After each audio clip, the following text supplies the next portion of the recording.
பயிற்சி 8.5 முதல் கணக்கு. கீழே கொடுக்கப்பட்டுள்ளதில் எது பரவல் அளவை இல்லை? பரவல் அளவை அப்படிங்கிறது மொத்தம் 6 பரவல் அளவைகள் இருக்குது. வீச்சு, சராசரி விலக்கம், கால்மான விலக்கம், திட்ட விலக்கம், விலக்க வர்க்க சராசரி, மாறுபாட்டு கெழு. இப்போ இதில் ஆப்ஷன் இ கூட்டு சராசரி அப்படிங்கிறது தான் பரவல் அளவை கிடையாது. அடுத்த கேள்வி, வீச்சு கண்டுபிடிக்கணும். வீச்சுக்கான ஃபார்முலா எல் மைனஸ் எஸ். இந்த இடத்துல எல்லா நம்பரும் ஒரே மாதிரியாக இருக்கிறதுனால எல்லோட வேல்யூவும் எஸ்ஸோட வேல்யூவும் சேமாக இருக்குது. இப்போ 8லேருந்து 8 கழிச்சோன்னா எவ்வளோ கிடைக்கும்னா 0 கிடைக்கும். இப்போ இந்த கேள்விக்கான ஆப்ஷன் ஆ 0. அடுத்தது, சராசரியிலிருந்து கிடைக்கப்பெற்ற தரவு புள்ளிகளுடைய விலக்கங்களின் கூடுதல். விலக்கங்களின் கூடுதல் அப்படிங்கிறது sigma x of i minus x bar. இதோடைய மதிப்பு எப்போவுமே எப்படி இருக்கும்னா 0வாக தான் இருக்கும். இதுக்கான ஆன்சர் ஆப்ஷன் இ. அடுத்த கேள்வி, 100 தரவு புள்ளிகளின் எண்ணோட மதிப்பு 100. அவற்றின் சராசரி summation of x divided by எண்ணோட மதிப்பு 40 கொடுத்துருக்காங்க. மற்றும் அவற்றின் திட்ட விலக்கம் சிக்மா இஸ் ஈக்குவல் டு 3 எனில் தரவுகளின் வர்க்கங்களின் கூடுதலானது. Formula summation of x squared divided by n minus summation of x by N is equal to sigma squared. Summation of x ஸ்கொயரோட வேல்யூ தான் கண்டுபிடிக்கணும். என்னோட வேல்யூ எவ்வளோ கொடுத்துருக்காங்க? 100 கொடுத்துருக்காங்க. சமேஷன் ஆஃப் எக்ஸ் பை என்னோட மதிப்பு 40 ஈக்குவல் டு சிக்மாவோட வேல்யூ 3, அதனால் 3 ஸ்கொயர்ட். இப்போ இங்கே எப்படி கிடைக்கும்னா summation of x square divided by 100 equal to 3 ஸ்கொயர் பண்ணால் 9 கிடைக்கும். Plus 40 square. 40 ஸ்கொயர் பண்ணால் 1600 கிடைக்கும். இப்போ நமக்கு என்ன வரும்? X squared summation of x squared divided by N is equal to 1609 கிடைக்கும். இப்போ summation of x squared equal to 100 அந்த பக்கம் போனால் 1609 கூட 2 0 ஆட் ஆகும். இப்போ இதுதான் என்னென்னா விலக்க வர்க்கங்களின் கூடுதல். இந்த கொஷினுக்கான ஆன்சர் ஆப்ஷன் ஆ 160900. 20 இயல் எண்களின் எண்ணோட மதிப்பு 20. இயல் எண்களின் விலக்க வர்க்க சராசரி கண்டுபிடிக்கணும். விலக்க வர்க்க சராசரி கண்டுபிடிக்க formula n squared minus 1 divided by 12. இப்போ என்ன கிடைக்கும்னா n ஸ்கொயர்டுனா 20 ஸ்கொயர்டு. 20 ஸ்கொயர் பண்ணால் 400 மைனஸ் 1 டிவைடட் பை 12. இப்போ 400ல் 1 போனால் எவ்வளோ கிடைக்கும்னா 399 கிடைக்கும். 399 டிவைடட் பை 12 போட்டால் ஆன்சர் 33.25. அடுத்த கேள்வி, ஒரு தரவின் திட்ட விலக்கம் கொடுத்துருக்காங்க சிக்மா 3. ஒவ்வொரு மதிப்பையும் 5ஆல் பெருக்கிறாங்க. இப்போ 5ஆல் பெருக்குனா திட்ட விலக்கமும் என்ன ஆகும்னா 5ஆல் பெருக்கப்படும். இப்போ எவ்வளோ கிடைக்கும்? 3 × 5 இஸ் ஈக்குவல் டு 15ன்னு கிடைக்கும். இந்த புதிய தரவுக்கான விலக்க வர்க்க சராசரி. விலக்க வர்க்க சராசரினா சிக்மா ஸ்கொயர்டு. அப்போனா என்ன அர்த்தம்? 15 ஸ்கொயர்டு. 15 ஸ்கொயர் பண்ணால் 225. அடுத்த கேள்வி, எக்ஸ் ஒய் இசட் ஆகியவற்றின் திட்ட விலக்கம் P எனில் 3x 3y 3z. இப்போ இந்த கேள்வியில் என்ன பண்ணியிருக்காங்கன்னா எல்லாத்தோடையும் 5 கூட்டியிருக்காங்க. 5 கூட்டினா திட்ட விலக்கம் மாறாது இல்லைங்களா? ஆனால் பெருக்கல்ல மட்டும்தான் என்ன ஆகும்னா திட்ட விலக்கம் மாறும். இப்போ எல்லா நம்பரும் எதால் பெருக்கியிருக்காங்கன்னா 3ஆல் பெருக்கியிருக்காங்க. இப்போ இந்த கேள்விக்கான answer 3 × P is equal to 3P. அடுத்த கேள்வி, ஒரு தரவின் சராசரி மற்றும் திட்ட விலக்கம். சராசரி x bar is equal to 4. மாறுபாட்டு கெழு CV is equal to 87.5% எனில் அவற்றின் திட்ட விலக்கம் சிக்மாவோட வேல்யூ என்னன்னு கண்டுபிடிக்கணும். Formula CV is equal to sigma divided by x bar into 100%. சிவியோட மதிப்பு எவ்வளோ கொடுத்துருக்காங்க? 87.5 ஈக்குவல் டு சிக்மாவோட மதிப்பு தான் கண்டுபிடிக்கணும். சராசரி எக்ஸ் பார் 4 கொடுத்துருக்காங்க இன்ட்டு 100%. இப்போ எப்படி கிடைக்கும்? 87.5 into 4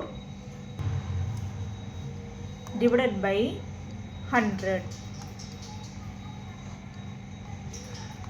divided by 100 is equal to sigma. இப்போ இதெல்லாம் கேன்சல் பண்ணால் சிக்மாவோட மதிப்பு 3.5 கிடைக்கும். இந்த கேள்விக்கான ஆன்சர் ஆப்ஷன் ஆ. அடுத்தது, கொடுக்கப்பட்டவைகளில் எது தவறானது? P of A greater than 1. P of ஓட மதிப்பு எப்பவுமே 1க்கு சமமாக இருக்கும். அப்படி இல்லை அப்படின்னா 1ஐ விட குறைவாக இருக்கும். 1ஐ விட கண்டிப்பாக அதிகமாக இருக்காது. அப்போ இந்த கேள்விக்கான ஆன்சர் ஆப்ஷன் ஆ. அடுத்தது,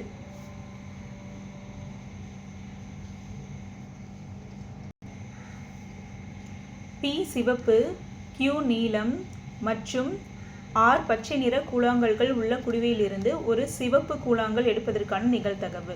இப்போ சிவப்பு கலருக்கு என்ன லெட்டர் கொடுத்துருக்காங்க? P தான் கொடுத்துருக்காங்க இல்லையா?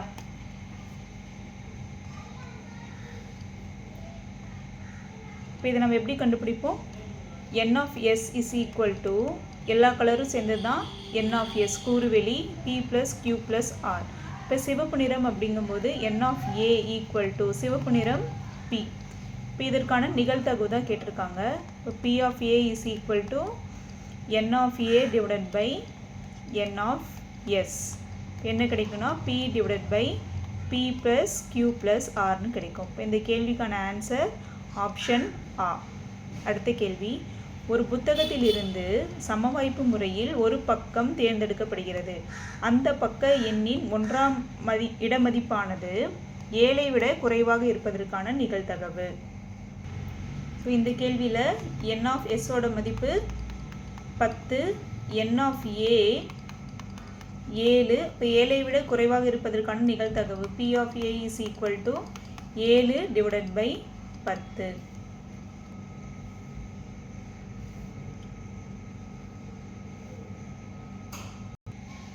இந்த கேள்விக்கான ஆன்சர் ஆப்ஷன் ஆ. ஒரு நபருக்கு வேலை கிடைப்பதற்கான நிகழ்தகவு x/2. வேலை கிடைக்காமல் இருப்பதற்கான நிகழ்தகவு. ஓகேங்களா? இப்போ இது ரெண்டையும் கூட்டினா, வேலை கிடைப்பது கிடைக்காமல் இருப்பது ரெண்டையும் கூட்டினா நமக்கு எவ்வளோ கிடைக்கும்னா 1 கிடைக்கும் இல்லையா? x/3 plus 2/3 ஈக்குவல் டு 1ஆக இருக்கும். இப்போ வேலை கிடைப்பதற்கான நிகழ்தகவு x/3, வேலை கிடைக்காததற்கான நிகழ்தகவு 2/3 equal to 1. x/3 is equal to 1 minus 2/3. அடுத்த ஸ்டெப்பில் x/3 is equal to 1 into 3 divided by 1 into 3 minus 2/3. இங்கே கீழே 3 இல்லாதனால LCM எடுக்கிறோம். இப்போ 3 minus 2 divided by 3 is equal to x divided by 3. ரெண்டு சைடுமே 3 கேன்சல் ஆயிரும். x is equal to 3 minus 2 1. இப்போ x ஓட மதிப்பு 1. இந்த கொஷினுக்கான ஆன்சர் ஆப்ஷன் ஆ. அடுத்து, கமலம் குலுக்கல் முறையில் கலந்து கொண்டால் அங்கு மொத்தம் 135 சீட்டுகள் N of S 135 சீட்டுகள் விற்கப்பட்டன. கமலம் வெற்றி பெறுவதற்கான வாய்ப்பு P of A is equal to 1/9 எனில் கமலம் வாங்கிய சீட்டுகளின் எண்ணிக்கை N of A ஓட மதிப்பு என்னன்னு கண்டுபிடிக்கணும். P of A is equal to N of A divided by N of S. P of A ஓட value 1/9 is equal to N of A தான் find பண்ணும், divided by 135. N of A is equal to 135 divided by 9. இது ரெண்டையும் வகுத்து போட்டால் எவ்வளோ கிடைக்கும்னா 15 கிடைக்கும். 15 into 9 135. இந்த கேள்விக்கான ஆன்சர் ஆப்ஷன் இ 15. அடுத்து, ஆங்கில எழுத்துக்கள் A to Z. மொத்தம் எத்தனை எழுத்துக்கள் ஆங்கில எழுத்துக்கள்? N of S is equal to 26. ஓர் எழுத்து சமவாய்ப்பு முறையில் தேர்வு செய்யப்படுகிறது. அந்த எழுத்து எக்ஸுக்கு முந்தைய எழுத்துக்களில் ஒன்றாக இருப்பதற்கு. எக்ஸுங்கிறது கடைசியில் இருக்கிற 3 நம்பர் X, Y, Z. அதுக்கு முன்னாடி இருக்கிற நம்பருக்கான நிகழ்தகவு தான் கேட்டிருக்காங்க. இப்போ இந்த 3 நம்பருக்கு முன்னாடி எத்தனை நம்பர் இருக்கும்? நமக்கு 23 நம்பர் இருக்கும் இல்லையா? இப்போ இதற்கான நிகழ்தகவு எப்படி கிடைக்கும்? 23 divided by 26.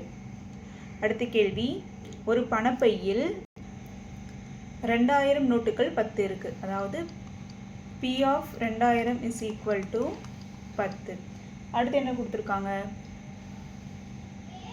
200 ரூபாய் note 25. P of 200 is equal to 25.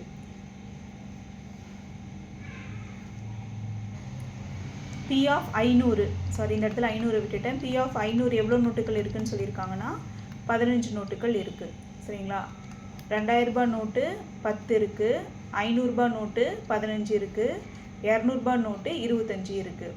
ஒரு நோட்டு சமவாய்ப்பு முறையில் எடுக்கப்படுகிறது. அப்போ மொத்தம் எத்தனை நோட்டு இருக்கும்? N of S இதெல்லாம் கூட்டினா 50 கிடைக்கும். அந்த நோட்டு 500 ரூபாய், அதாவது P of 500 நோட்டாகவோ அல்லதுனா ப்ளஸ் 200 ரூபாய் நோட்டாகவோ P of